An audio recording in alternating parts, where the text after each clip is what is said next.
Finally, the moment a couple of you have been waiting for. It's all like bing bong, Jack. Coming to you from an undisclosed location in Duval and St. Johns County. The show for Jag fans by Jag fans. You can't have a newcomer come in and steal the show. Here are your hosts, Franklin and Michael how you say it? DeZoba. Welcome to the Jaggernaut Podcast. Ladies and gentlemen, kids of all ages, I want to welcome you back to another Jaggernaut Podcast. I'm Michael. As always, got my brother Franklin with me. Frank, give him a shout out. Duval! Yeah. All right, so let me just start this way. So I got news that Uche Nwaneri has passed away at the age of 38. My prayers go out to his family. That's got to suck, especially at that age. Once a Jag, always a Jag. Oh, he was a Jag, though. So our prayers go out to his family.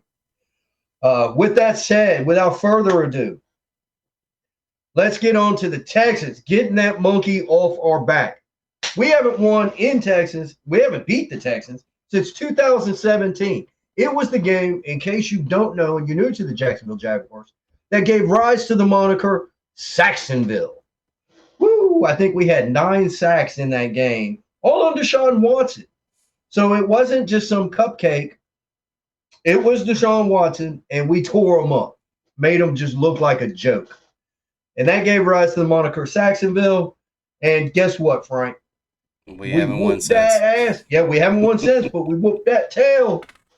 Yeah. You know? Yeah, man. They even asked Peterson that in the press conference about all of, I forget the words they used to describe it, but so what it means is the media and the team know these issues, the monkeys that have been on the back of this franchise.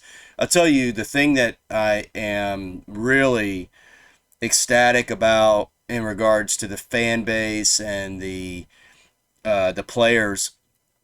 Of course, everybody's happy. You know, winning does that, but it's the idea that they understand the history of the franchise and that they have sympathy. And it sounds crazy to say it, but sympathy and maybe even empathy for the fan base and what we've been going through. How long we've gone through this garbage. Yes. I mean, the fact that they hate the Titans, like they generally, Cam Robinson was caught on, I think it's Sound of the Game or what have you, was talking about rallying for the Titans game, talking about, I hate these MFers, you know, so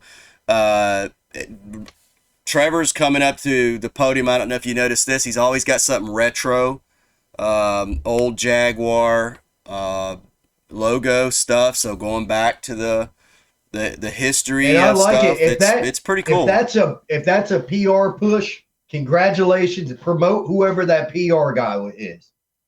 I'm hoping it's Trevor himself that he just. I hope so too. But even if it's not, the fact that he's wearing the old Jaguar stuff, the older logos. Kudos to everybody involved in that. I love to see that. So, Frank, I'm telling you, are you about to get on board with TNT? Oh, right? Was this Travis's coming out party? TNT. I mean, I've got no we're problem dynamite. with Sure. TNT. We'll win the fight. Come on. Two weeks in a row. 2 weeks in a row, too. They're a power low. He came away with stats that would be good for a full game. He did that in a half. And that is correct. That's on the game that he had last week. So what we're seeing here is playoff football in regards to all of a sudden our defense and running game. You know, it has been for a while there. It was the Trevor Lawrence show where he was putting the team on his back and he was making things happen and pulling games out. Now the rest of the team are and we talked about this last week, complimentary football. And the thing that was interesting about this Texans game to me was it had the feel of a division game, sort of, in that it was kind of clunky and a little ugly because the circumstances were ugly too. The Texans fans really didn't want to win that game. That doesn't. I'm not saying that in regards to the players or the coach, but the atmosphere wasn't a great atmosphere for their team, unlike ours. So we had all the momentum, but it was the perfect trap game too. No, yeah, but true, but we didn't have to win. Now Well, we knew we were going to play our starters. That's but the we other went thing. In it made it knowing we clunky didn't and have weird. to win, and we put a 30 burger on them. Right. That is what good teams do. That's where I was headed. Good teams Yep. do in the NFL. That's exactly where I was headed. Yep. This is the type of game that somehow, what you said, we came out of it and demolished a team that really we had no exactly what Had you no just said. reason to. Yeah, all the circumstances around it would have you would have accepted any sort of win because you would have said, yeah, it's just such a stinking atmosphere and it's hard to get up. You're looking past the Texans regardless. And in fairness, this is what we would have said. The team never seemed to have that attitude. And that's one thing when you listen to them, the past, and I've been complaining about the coach speak or the way what you're picking up from the team through their words after those losses early on, and I was very frustrated and thought I didn't think that was the best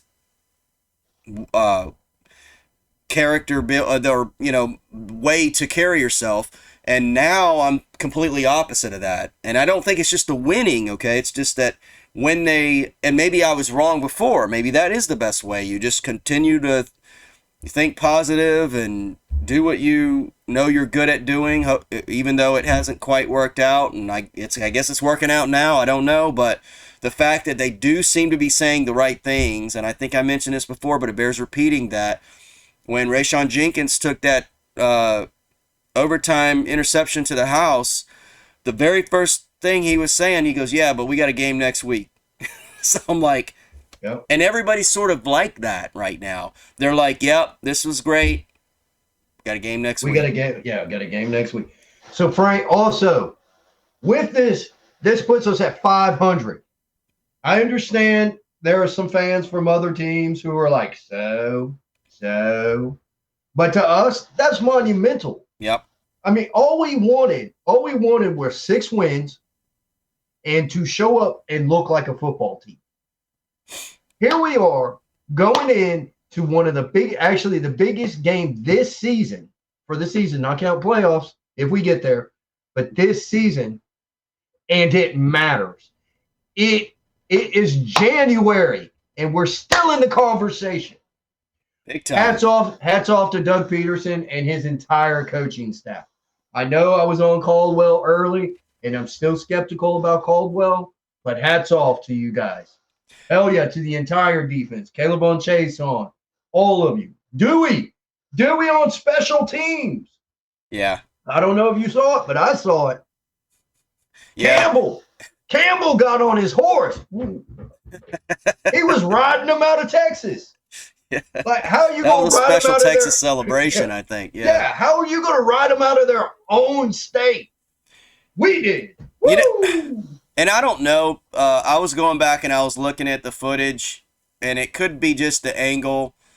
And I'm guessing this is the case, that even on that play, this just goes back to the clunkiness. Even on that play, I only counted 10 men on defense. Now, maybe Cisco was way back and I couldn't, and then the camera didn't have him in there. I'm assuming that's the case, or else somebody would have said that. But regardless, on the defense, there were some things that were being done that was different, I noticed. They looked to be running 4-3 sometimes. I mean, that looked like a clear 4-3 at times that they were running. They also, when they were running the 3-4, they had Trayvon at times inside, and Lloyd outside, which is what we've been asking for. Yeah. So I'm not sure, but whatever they're doing is working. I mean, the pass rush still needs some work, but I have confidence, I think, that this group is going to get more disciplined, more sound in the scheme. Somehow, some way, maybe the scheme gets adjusted to fit them a little bit more, and or they just get better at running this scheme, and we can actually translate this momentum that we've seen on defense in the last few weeks into some more stable defense, because I think it is a tale of two defenses when you think about the past few games, because there were, boy, and it hasn't been long where there were games where they couldn't stop anybody. On And anything, whether it now, was passing or rushing. yeah, and now they seem to be kind of coming into some sort of, zone where they're able to key in on things and do some stuff. I do think it's, putting Williams on the outside. Williams and Campbell, I mean, they're a great outside pair right now. Put Trey Herndon, that's locking Trey in his position, which is slot. Everything's starting to come into what appears to be what you want to see. What we would, I mean, if you'd imagined speaking like this, talking like this, you would have never dreamed about this. Like especially even after the Detroit game, you would have never thought we would be talking like this. So it's fun. It's fun. It is a good time to be a Jacksonville Jaguar fan. Win, lose, or draw on Saturday night. Who called it? This guy. I don't know if you remember the last podcast, but I was begging the NFL to put us on Saturday Night Football.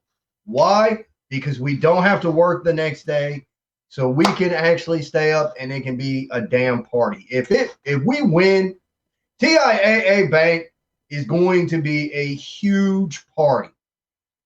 Get your tickets. No Titans fans allowed. Sorry, guys. We don't want you there. They're not an energized fan base, so I wouldn't expect them to be super. A lot of them are actually talking about wanting to lose the game just to get a higher draft pick. I mean, that's how bad they are in regards to morale as a fan base. So it's again, I don't know. I guess it's just being a Jag fan. You always feel like there's some reason to expect a loss or a letdown, and that's still there. So I shouldn't be talking like that, but it does feel like I have some trepidation about this game just because it seems like everything's against it's the Titans, Yep. So it's the Titans. Here's something I know, and Wait, I want to. Before we move on, did we cover any? Do you have any other talking points on the Texans game? No, I think I'm good on we're good. the Texans. Okay. I do have something to bring up, though. Go ahead, bring it up, bro. One of the talking points has been a slight talking point that people brought up. Cam Robinson goes down, Smoot goes down, and they're key components in our team through the losing years recently, and it sucks for them that we're winning now and they're not able to experience it on the field like they would have otherwise. The other thing for me that really I've been thinking about is the James Robinson trade. I really wish we hadn't done that because I feel bad for that guy. I mean, if there's any way we can trade back, we'll give you your 6th round back and get our guy back, man. That's my position. And that's not going to happen. I feel bad for all three of them. However, I'm pretty sure Cam Robinson's going to be on the sideline. I'm pretty sure Smoot's going to be on the sideline. And I understand that playing and being a cheerleader are not the same things. But your boys need you. Your men need you. You should still be out there, and I expect to see them out there. To James Robinson, yes, James Robinson went through a lot of BS, but also got his start here. Sometimes that's just the way it goes. Does it suck? James Robinson is still a good dude. I don't have anything bad to say about him. I don't think I'll ever have anything bad to say about him. I think it sucks the Jets don't use him. We can't help that. So would I have done it? Nope, wouldn't have done it.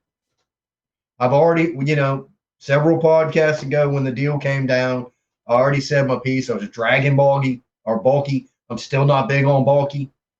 I understand we're winning, okay, but I'm still not big on him. I don't like some of his transactions. Yeah. So that I one can't there really just add still, to that.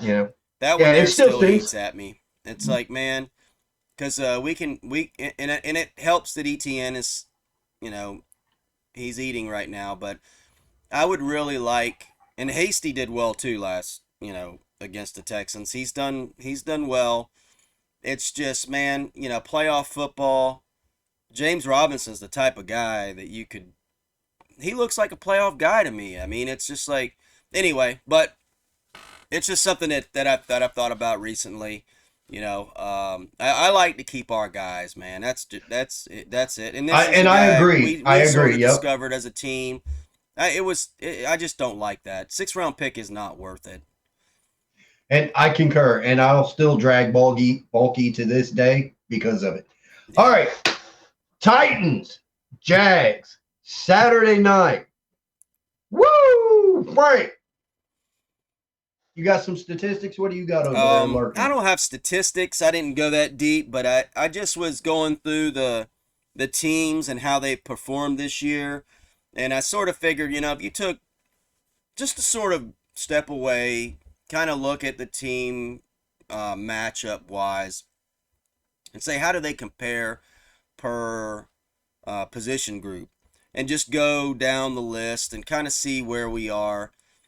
And maybe this will tell the tale a little bit as to why the season has changed to our favor. I think it will anyway.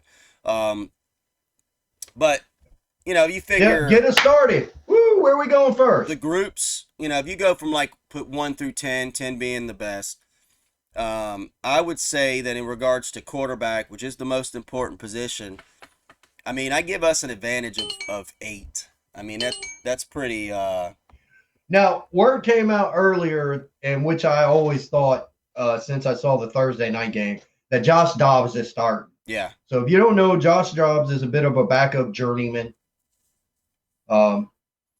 He isn't bad. I think passer-wise, he's an upgrade from Malik Willis, but he does not have that athleticism. So he's not going to beat us with his legs. He's going to try to beat us with his arm. And I think that bodes a little bit well for Jacksonville.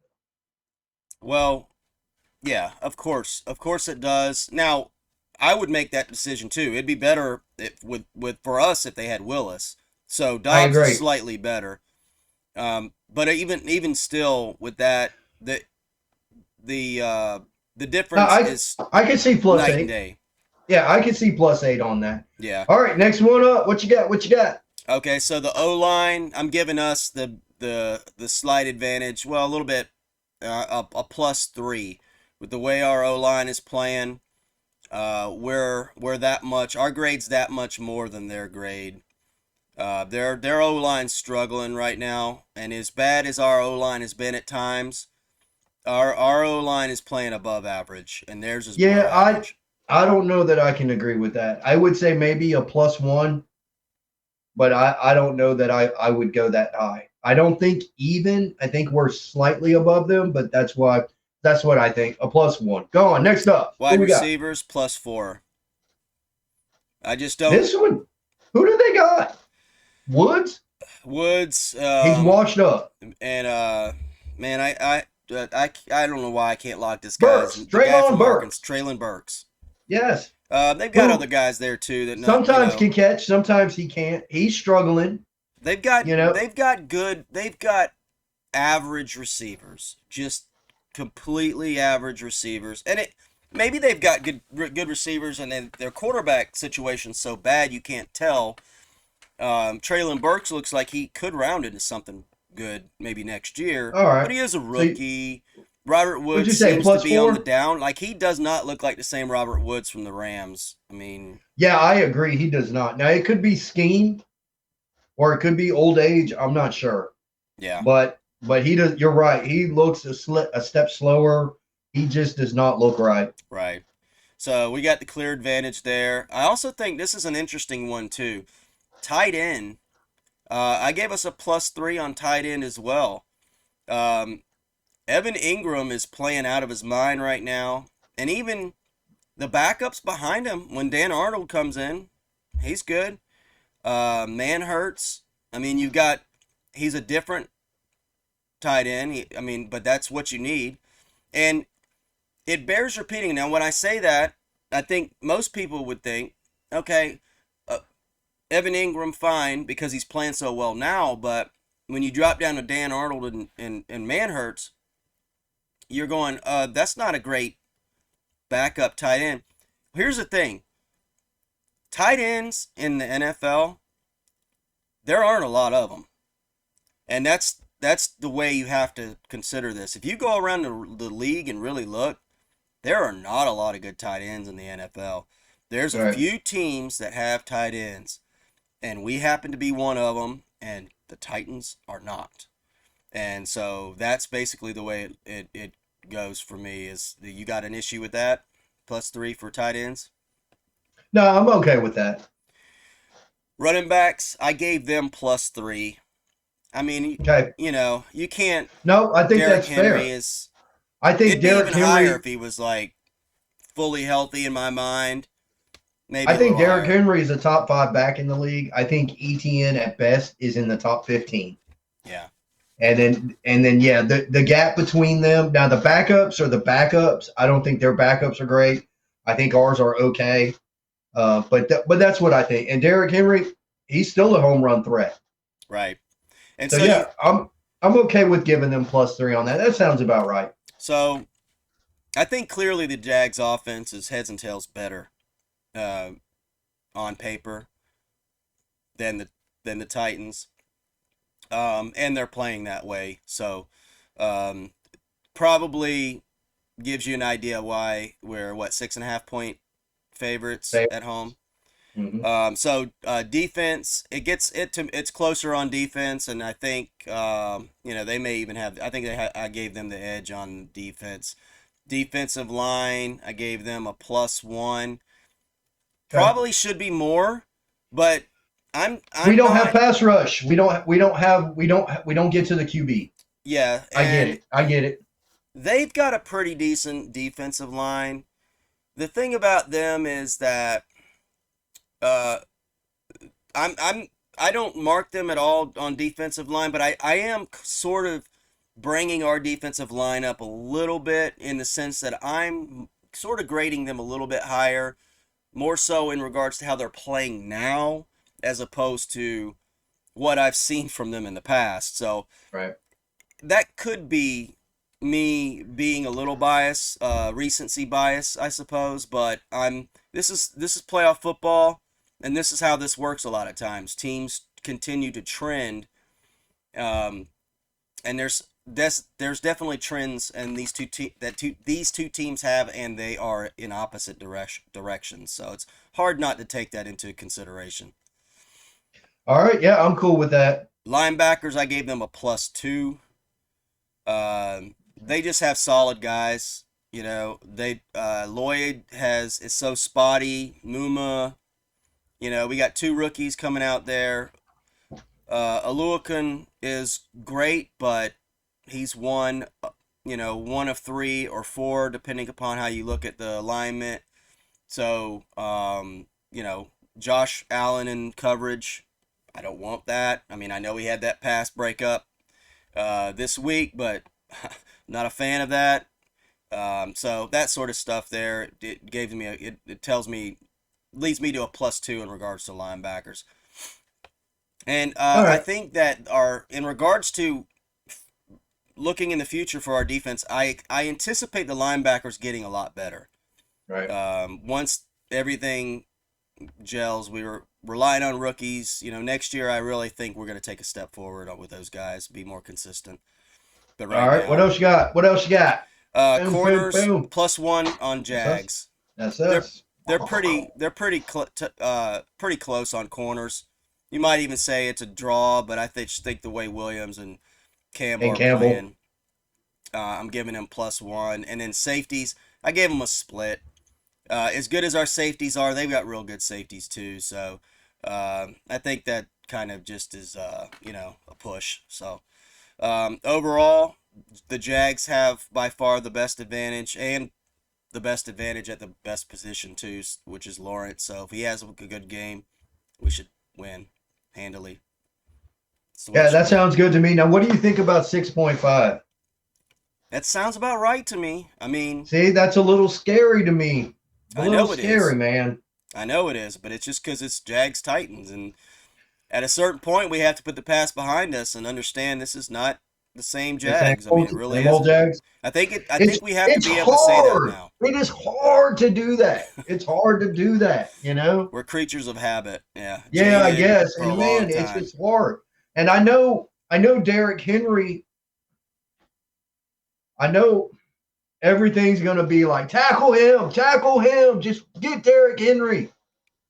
So I listened to Doug Peterson's press conference today, and he said that they're not going to review the Texans tape Hmm. in regards to trying to get the players to understand what was going on.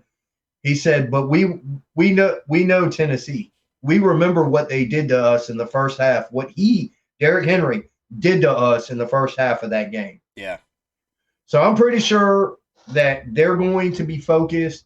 They're going to have a good game plan. I hope the defensive game plan works out. I'm pretty sure we're going to be in nickel a lot. I don't know if you remember this, but Tennessee likes to do like a 3 receiver, 1 tight end set. And what they'll do is they'll pull a guard in that tight end over to one of the sides to block it, to open it up for Henry, because he loves those off counters. You know what I'm talking about? The what is it? It's Off not a tackle. counter, off tackle. Yeah. He loves that area because if he goes inside, he can quickly get outside, but it just depends on where it's blocked up. So we have to play very well at our in spots and our outside linebacker spots. That's what we have to play. Yeah. So And hopefully Caldwell is coming into his own a little bit in regards to knowing what these guys can do and putting them in the right places. The defense certainly seems capable. It does stink that we don't have Smoot because he would be a big help in this game. yeah, But I noticed, I mean, they there was one formation. They was third down and Texans were short, and it was the first time I've seen them really sell out personnel wise to stop the run. And they stopped the run, so that's good. I have no problem doing that. You know, if you get burnt and they do a play action or something, I almost want to live with that. You know, you need to stop that. Um, you need to stop that physicality that the Titans have had of late, or in the past, I should say. Make sure they know that that's not going to fly. You know, if you're forcing them to be a finesse team, great, let's do that. And that's I'm hoping that they understand that. That's sort of the philosophy in creating the defensive game plan. Because if you stop Derrick Henry, man, it's over. I mean, it really is. I mean, if you're yeah, gonna if you're gonna put in the hands of Josh Dobbs, and I guess he can make a play every now and again, but I mean, he was on our team. He's not that good, man. At least he hasn't been. I mean, maybe you know, maybe this is the right system for him, and Vrabel can get some stuff out of him. So, you never want to take things for granted. That's for sure. But if you're asking me, would you rather have the ball in Josh Dobbs or Derrick Henry's hand? It's easy. 100 out of yeah, 100. I got no yeah. I problems with agree. it. I Make agree. Dobbs throw the ball, and I'm spying Henry, and I'm stopping Henry. I'm selling out on Henry. So I'm hoping they have that game plan in store. And because other than that, I mean, if you allow them to run, everything is going to happen, and it's going to be difficult to pass rush. If you stop the run, then all of a sudden you can get the pass rush, and if you get the pass rush, you can get the turnovers. Everything goes from that. So that's what I'm hoping. It looks to be. I'm starting to have a little bit more confidence in Caldwell on the defensive scheme. So we'll see. We'll hope that translates and keeps going. All right, what do you say? Give us your prediction. I'm looking at like 33-17. All right, now me, I'm a little bit more. I'm a little bit lower on the totem pole. I'm thinking 24-ish, so right about 10. That's what I think. I think it's still above the 6.5 the point spread, but I do think that's what I think we go into a bit of a ball control, clock management. I would love to see the score get away from the Titans so that we can pin our ears back, so that we can take Derrick Henry completely out of the run, just due to the fact that they have 3 scores. Yeah. I would love that. So, but I would like to see us control the game. That's what I'm all about right now, is controlling the game. That's what good teams do. So I want to see us control the game. The one thing I could see Vrabel focusing on, and this would be something to keep an eye on. If I'm him, I'm gonna try to focus on getting my tight end open. That's gonna be the way that you beat our defense to me. And so our defense, I think, has to be aware of that. I look at this in regards to trying to figure out how would you game plan on both sides. They have the way more difficult task over there on Tennessee because defensively, uh, Doug Peterson has so much out there. It's, I mean, I don't know how you figure the tendencies necessarily.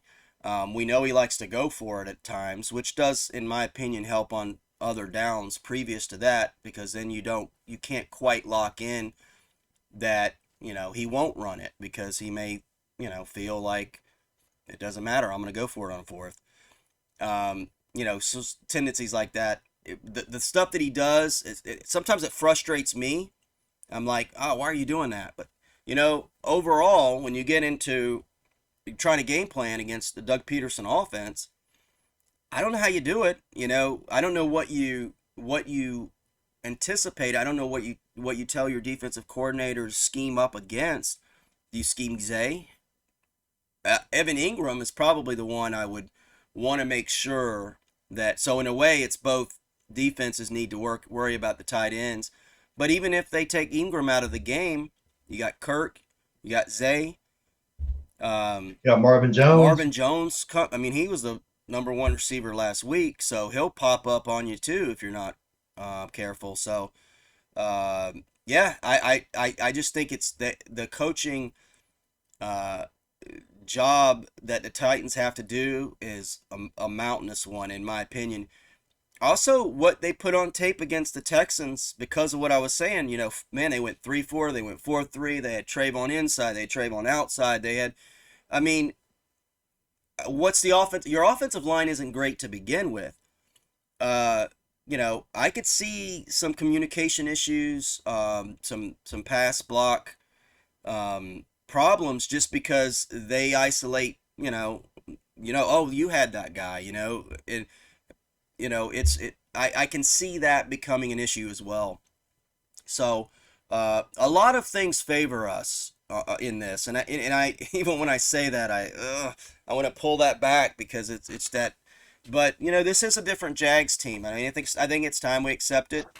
And if they lose, they shouldn't have lost. If we come back and we're recapping a loss, well, shame on them. They shouldn't have lost. And it'll be some awkward fumbles and things. Yes, but also it was a positive season. It was the season that we wanted, seeing our franchise move in the right direction. Yep. So do we want to win? Hell yeah, we want to win.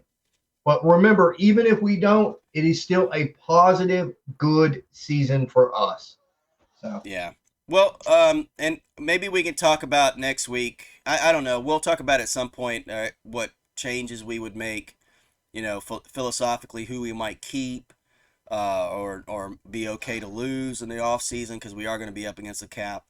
So, but yeah, I mean, this is the season you wanted. Even if we lost, even if we lose against the Titans, this is the season you want.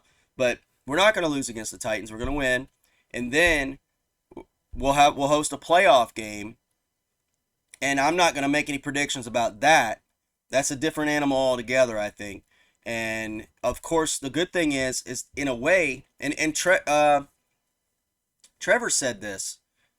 He said, because they asked him about playing big games, and this is a big game coming up, because winner takes all, and he's like, it's been that way for us this whole time. I mean, this was the only way we could even get to this point, is we had to win the game in front of us.